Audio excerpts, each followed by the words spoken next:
Picture जो है YouTube में रिलीज होने वाला है। वो आप मतलब हम बताबो ये वीडियो में कि पिक्चर कब रिलीज हुई यूट्यूब में। जी हाँ संगवारी, वो पिक्चर जो है बहुत ही ज़बरदस्त रही से है, बहुत ही ज़बरदस्त एक्टिंग रही से है। पिक्चर बहुत पॉपुलर हो रही से, चाहे मैं पिक्चर के गाना के बात करूँ, चाहे ऊपर एक्टर के एक्टिंग के बात करूँ, बहुत ही ज़बरदस्त रही से, चाहे मैं विलन के रोल लगाऊँ, चाहे हर चीज़ इनमें बहुत ही ज़बरदस्त रही से।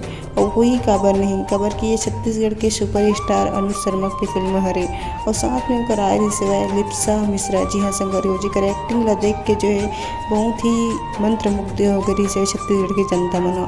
आप मतलब बता दूँ कि ये फिल्म जो है यूट्यूब में अनुज शर्मा के आरूप म्यूजिक के जो प्रोडक्शन है उमा आ सकते कयास लगाए जाते हुए, और फिल्म आई अपन डेट और तारीख ला लिख ले रहा हो काबर की जो है फिल्म जो है अक्टूबर महीने में आने वाला है, और अक्टूबर महीने के 24 तारीख के यह आने वाला है। जी हाँ संगवारी हो, तो चैनल ला सब्सक्राइब कर बर छन बुलाऊ। जय जवाहर जय छत्तीसगढ़।